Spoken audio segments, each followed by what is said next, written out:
Giving all praise and glory to Yahweh, by Hashem Yahushai, by Hashem Rakakadash, divine honor to the elders of GMS. Also, salutations to all the Akim out there that's pushing this truth, and also shalom to the rest of the hopeful elect. I'm going to title this The Chaldeans and the Signs of the Heavens. If you've been paying attention to what's going on in the earth, these past couple weeks, especially with the war in Iran, you'll know that the beast, all right, or America, is basically going into perdition, all right? They just attacked Iran. Well, America and Israel have just attacked Iran, all right, which is Bible prophecy. And it's not a coincidence that it's happening, all right, while these two events is taking place. Matter of fact, today is the 3rd. So let's just click on this one right here. All right, today is the 3rd, and tonight is the night of the blood moon. All right, and most definitely, you can find this in prophecy. Okay. Matter of fact, let's grab that real quick. Let's go to the book of Acts before we read some of that. Because you know what? It all goes back to the scriptures. It all goes back to, what's written in the Holy Scriptures. What we teach is not of man's wisdom, all right? We're teaching what Yahweh Bashim Yahushai gave us to teach. This is Acts 2:19. It says, I will show wonders in heaven above and signs in the earth beneath, blood, fire, and vapor of smoke. The sun shall be turned into darkness and the moon into blood before the great notable day of the Lord come. You see? So all this is leading up to the second coming of Yahushai, who people ignorantly call Jesus Christ. All right? That's why these things are happening. All right? So let's go back to this article. It says the blood moon to be visible over North America, Australia. See, look how, and it's not a coincidence that it's over North America. Just like we had, what's that? It's not a solar eclipse. It's another one. I just said eclipse. All right. Basically, when the sun gets darkened. All right. But we had that. Matter of fact, probably in the past 4 or 5 years, we had one of those that it was an eclipse over America. Because why? Because this is the place, all right, that's going to be judged. All right. This is the place that the Lord is going to make an example out of. Okay.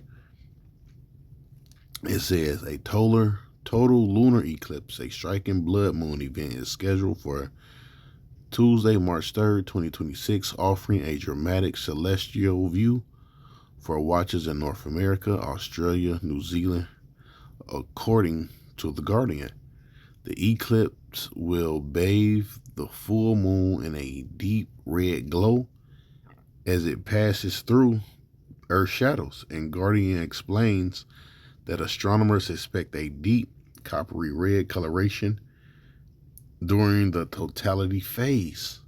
The rare astronomical spectacle comes at a moment of intense geopolitics tensions as the United States and allies are engaged in a major military conflict with Iran following a coordinated attack on Iranian targets that began on 28th of January. See, and that's not a coincidence that Trump is attacking, Iran, all right, around this time that you have this, taking place, these signs in the heavens, right? That's not a coincidence. Let's go to another one real quick, right?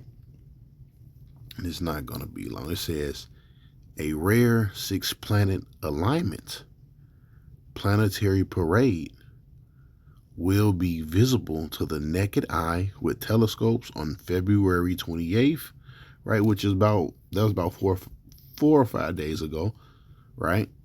No, that was about 4 or 5 days, right? It says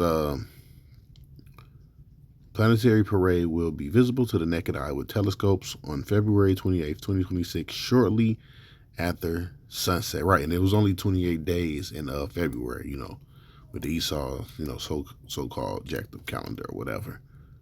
All right, but it's not a coincidence that they're attacking Iran around this time. All right, now we know the Lord set up the signs of the heavens. All right, the moon, the stars,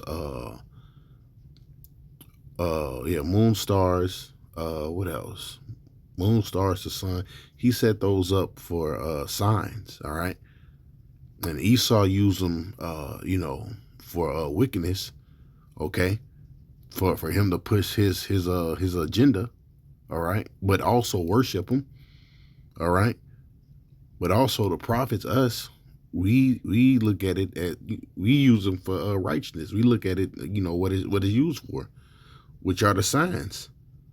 Okay, Esau worshiped the things. That's why it says this. Let's go to the book of Romans first. Then we'll go back to that one. Esau used them to, do his dirt in the earth, right? And to worship him, all right? And we use them for, what they're supposed to be used for, which are the signs. We don't pray to them and none of those things like that, okay? We use them for what they're used for. Just like the scripture I just read to you, Acts 2:19. So let's go, right, I said the book of Romans. Romans 1, right?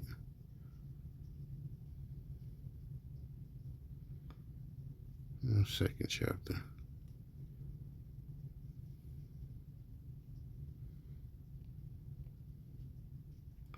Hold on. Maybe I'll look past it. Uh-oh.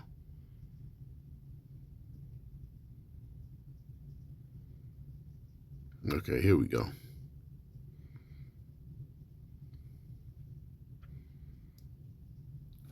I'm going to read it in the NLT. It says, "For ever since the world was created, people have seen the earth and sky through everything Yahweh made. They can clearly see his visible qualities," right? Because what you see the sun, you see the stars, you see the moons, you see all those great things, man, and his divine nature.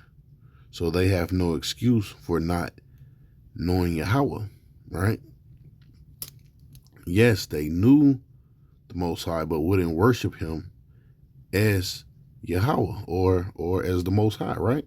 Because you see all these things, but Esau used all those things, for the left hand side, or to give itself glory, because they're not taking counsel with the Most High and saying, "Hey, man, should I go to war?" But what they're looking at those planets, they're looking at the moon, It says, yes, they knew the Most High, but they wouldn't worship him as the Most High and even give him thanks and begin to think upon foolish ideas of what Yahweh was like. As a result, their minds became dark and confused. And that's what you see right now, man. All right. These Edomites' minds are what? Dark and confused, man. They don't know that they're headed into perdition. All right.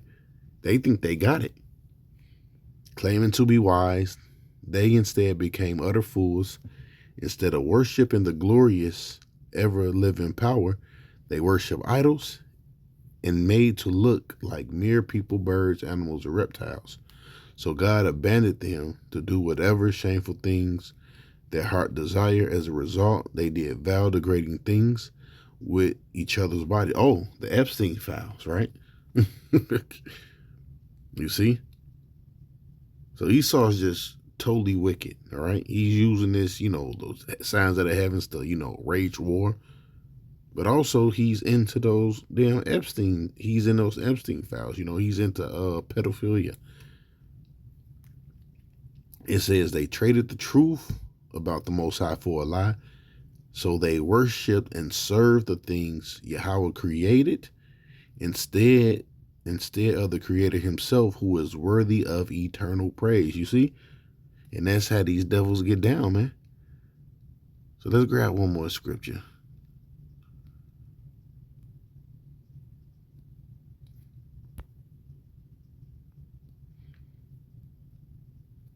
This is Amos 5 and 8, right? And these are stars in the heavens. Okay, it says, seek him that maketh the 7 stars, Orion, and turneth the shadow of death into the morning, and maketh the day dark with night, that call for waters of the sea, and poureth them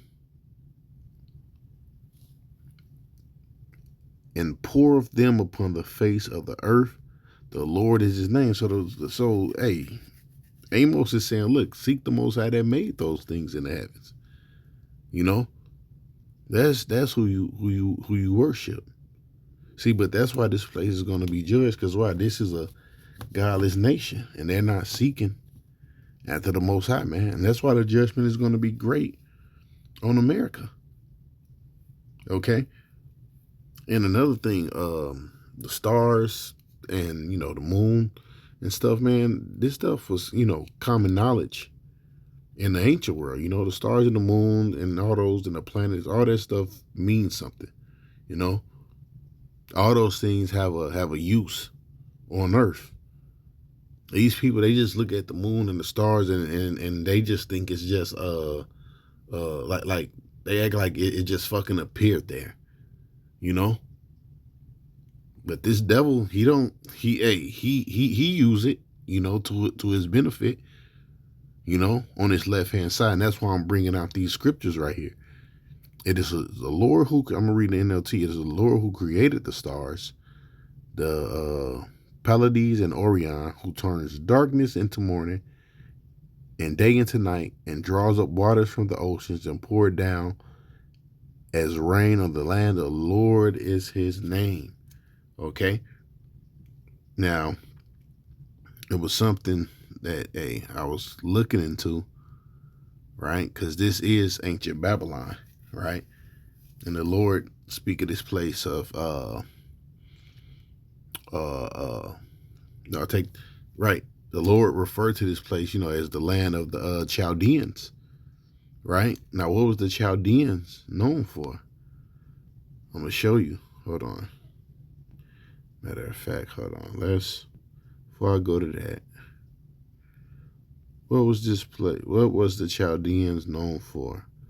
It says, and the modern day Chaldeans today are your elites, all right, that run this society, all right, starting with your banker families, all right, and on down, the ones that's in the know, that's doing high level witchcraft, like attacking countries, when the stars or planets are aligning.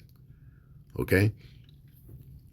It says the Chaldeans, the ancient Semitic speaking people in southern Mesopotamia, was renowned for establishing Neo-Babylonian power advancements in astronomy, mathematics, and their reputation as intellectual wise men. Under the leaders like Nebuchadnezzar II, they were famous for conquering Jerusalem and building and hanging gardens of Babylon and creating a foundation timekeeping systems. Look at that. It says astronomy and astrology. They were highly skilled observers of the stars. You see? Look at that. Keeping detailed records for over 360 years, which allowed them to predict lunar and solar eclipse. Look at that. Can't get around that, man. You see? That proves, this is Babylon, right? And these different elites, they coming in the spirit, of the Chaldeans. Mathematics and time. They credited with developing the base 60 numeric system, leading to the modern 60-second minute or 60-minute hour and 7-day week. Look at that. Is that not used today? The Neo-Babylonian Empire. It says the Chaldeans established a powerful dynasty in Babylon. Their rule saw a significant architecture advancements, including rebuilding of Babylon and construction and of the famed Hanging Gardens. They are recognized in the Bible for the conquest of which they already brought that out. Wise man class, it says, in the later periods, the term Chaldean became synonymous with the class of educated astrologers, sages, and advisors in the Babylonian court, as mentioned in the book of Daniel. See? And that's why they doing this, man. All right, this was the perfect timing for them. All right, to do it. All right, do it to their gods. All right. Also is March. All right, March goes back to what? To the god of war. Okay. Goes back to Mars. All right, Mars, the god of war. Hold on. Matter of fact, before I go back to that, hold on. Let's look that up. Mars. Hold on. This is what we're going to put.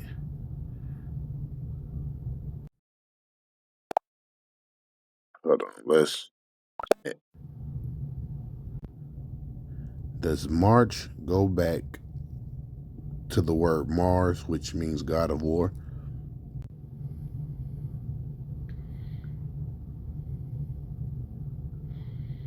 See, look at that. Yes, March does go back to Mars, the Roman god of war. Mars. Look at that.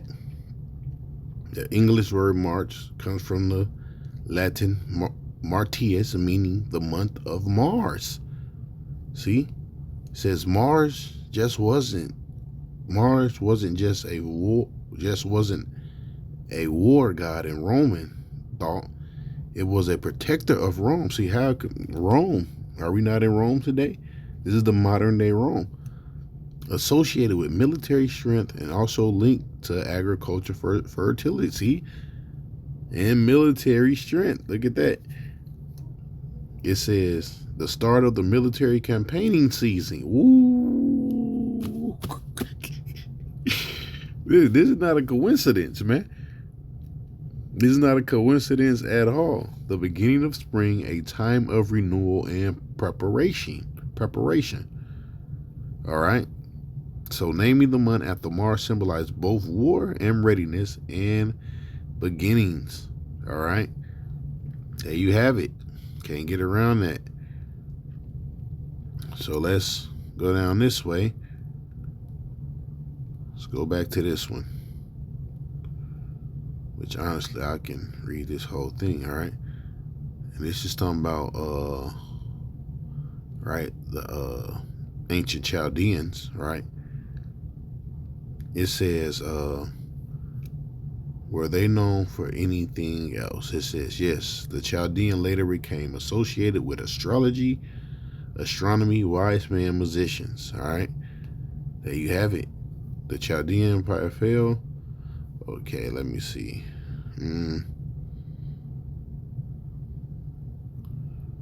All right, what did they use astrology for? Guiding kings and political decisions. Astrology was mainly for the king, right? Chaldean astrologer priests observed. It says eclipse, planet movement. See? Can't get around this. Comets, unusual star patterns. They believed these were omens for the gods. For example, a lunar eclipse might mean danger to the king. A strange planetary alignment could signal war and famine or rebellion. Look at that. This is fire. Wouldn't even hold you up. This is fire right here, man. Yeah, you can't get around that. So let's grab the scripture. All right, because the Chaldeans, all right, when you go into the scriptures, they are associated with witchcraft or astrology, all right, or astronomy, those different things.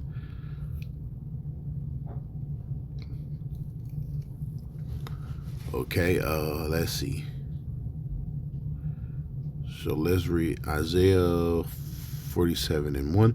Come down, sin and dust, O virgin daughter of Babylon. Sit on the ground. There is no throne, O daughter of the Chaldeans. You see? For thou shalt no more be called tender and delicate. And let's jump down to 5. It says, sit, get thee in the darkness, O daughter of the Chaldeans. You see? It's referring to Babylon as what? As the place of the Chaldeans. For thou shalt no more be called the lady of kingdoms. All right, so let's go down.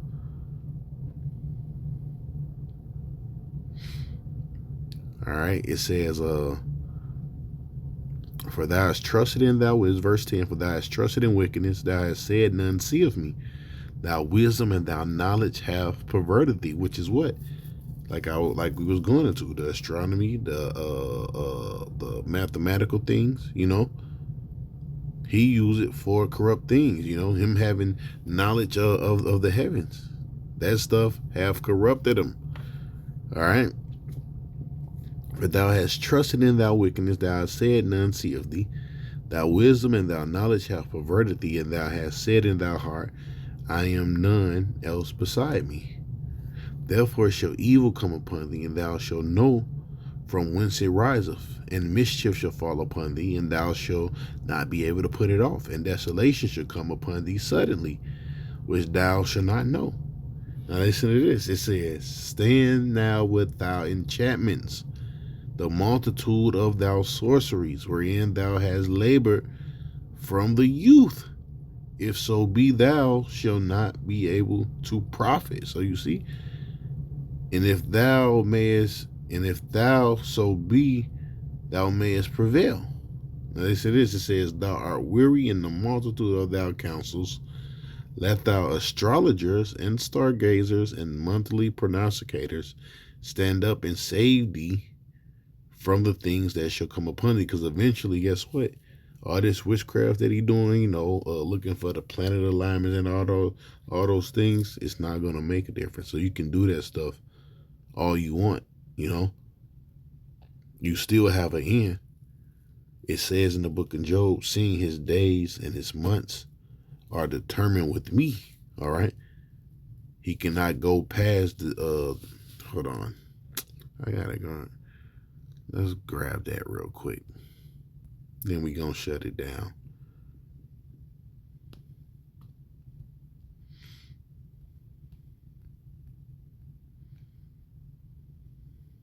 Job 14:5. Seeing his days are determined, the number of his months are with thee. All right, it was with the Most High. So all this stuff he doing, him, sacrificing to his God, man, that stuff don't make a difference. All right, you have an end.